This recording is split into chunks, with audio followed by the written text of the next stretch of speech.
Նշան, որ ամեն բան լավ էր, լավացություն կար, բայց ոչ թե նրանց, որ թշնամի երկիր էր եւ այլն, այլ պատասխանատվության զգացում էր։ Փառք Աստծո, գոտե մարտերից գոհ եմ, մարզիչների հետ լավ աշխատանք ենք տարել, որը սխալներ կային, բայց փառք Աստծո, որ այդ սխալները չազդեցին իմ ընդհանուր արդյունքի վրա։ Ընդհանուր մրցելույթս լավ կգնահատեմ, կարծում եմ մարզիչներն են նույն կարծիքի։ Իսկ ինչ գոտե մարդ առանձնացրես։ Հաղթանակի ցուցանիշները որ նայում եք 8-0, 9-0, 8-0։ Դե այդ մարզիչների նաև աշխատանքի արդյունքն է, քանի որ ես հիմա կանրադառնամ դրան։ Քանի որ մարզիչներն են ինձ ասում եւ ուղղություն ցույց տալիս ինչ անեմ, որպեսզի նման արդյունք ցույց տամ, բայց եզրափակիչ չեք առանձնացնել նրանով, քանի որ ամեն ինչ չգնաց այն մեր գծած պլանով, որով որ պետք է շարժվեինք, քանի որ սխալներ թույլ տվեցի, բայց փառք Աստծո մարզիչների հանգստության եւ հուշումների շնորհիվ կարողացա ետ բերեմ իմ հաղթանակը եւ հասնեմ լավ արդյունքի։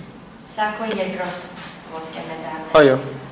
Սովորաբար մարզիկները նշում են, որ ավելի հեշտ է արդյունքի հասնելը հաղթելը, քան այդ հաղթանակը պահելը։ Այս մրցաշարում այդ դժվարությունը զգացել ես։ Միանշանակ ճիշտ են բոլորը ասում։ Իհարկե ավելի դժվար է այդ նույն մակարդակին մնալը, քանի որ եթե անցյալ տարի մի քանի հոգի էին աշխատում ինձ վրա, այս տարի բոլորն էին աշխատում ինձ հաղթելու համար։ Այդ դեպքում ես ավելի պետք է լավ աշխատեի ու այս տարի այդպես էլ արեցինք մարզիչների հետ միասին, փորձեցինք ավելի լավ պատրաստվել, այսինքն մի հաղթանակի տարբերակի փոխարեն մի քանի տարբերակ մշակել, որ եթե մի կողմով աշխատեն ինձ վրա, ես մյուս կողմով կարողանամ հաղթանակ տանել։ Ընդհանուր ավելի դժվար էր նրանով, որ պետք է ավելի լավ ուսումնասիրեի եւ ավելի շատ ջանք թափեի, բայց քանի որ մինչեւ մրցելույթներս լավ էի պատրաստվել, կարծում եմ մրցույթին այդքան էլ բարդ չէր։ Շատ ախտանք Մինչև եզրափակիչը դրանից բոլորի հաղթումների առանց միավորներ տալու, բայց եզրափակիչի մեկնարկը այդքան էլ լավ չդասավորեց քեզ համար։ Այդ փուլում որքանով էր վաղ քեզ համար վերադառնալը եւ այդ երկու միավորոնոց գրորումը կատարելը, մրցակցին կառավարելը եւ ինչ է քեզ այդ բանը մոտիվացրեց, ստապեցրեց, որ վերադառնաս գոտե։ Դե քանի որ գոտե մարդը եզրափակում էր, եզրափակում դե բարձր լավացությունը եւ պատասխանատվությունը շատ է, քանի որ դու եւ մրցակիցը դուրս եք եկել այդ մրցելույթին միայն հաղթելու համար։ Մրցակիցս ուժեղ էր, զգայուն տղա էր, ես եւս սխալներ թույլ տվեցի։ Սկզբում որ միավոր տվեցի, ինձ մարզիչները ավելի շատ օգնեցին հանգստացնելով ինձ, այսինքն որ ես չխառնվեմ եւ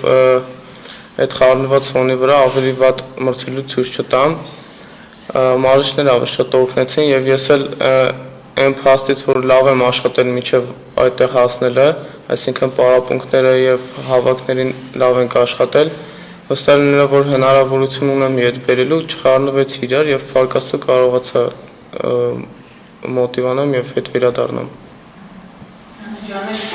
Եզրափակում եւ հաղթեցիր այդ հաղթական շրջանը որ կատարեցի դրոշով սուրում էին այդ ընթացքում ինչ ապրումներ են հենց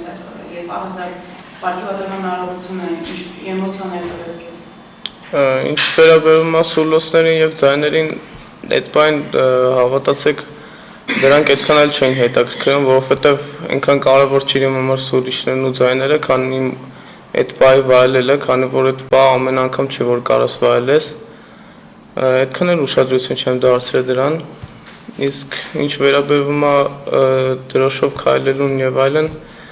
ուղղակի հպարտություն եւ հուզմունք էր դա, որ կարողացա հասնել դրան, մի քիչ շատ սկզբում միջև այդ մասին իմանալը թե որտեղ է լինելու, ինչ մրցում է լինելու, քիչ հավատալի էր, բայց հեռու էր թվում, բայց փառք Աստծո կարողացա հասնել դրան։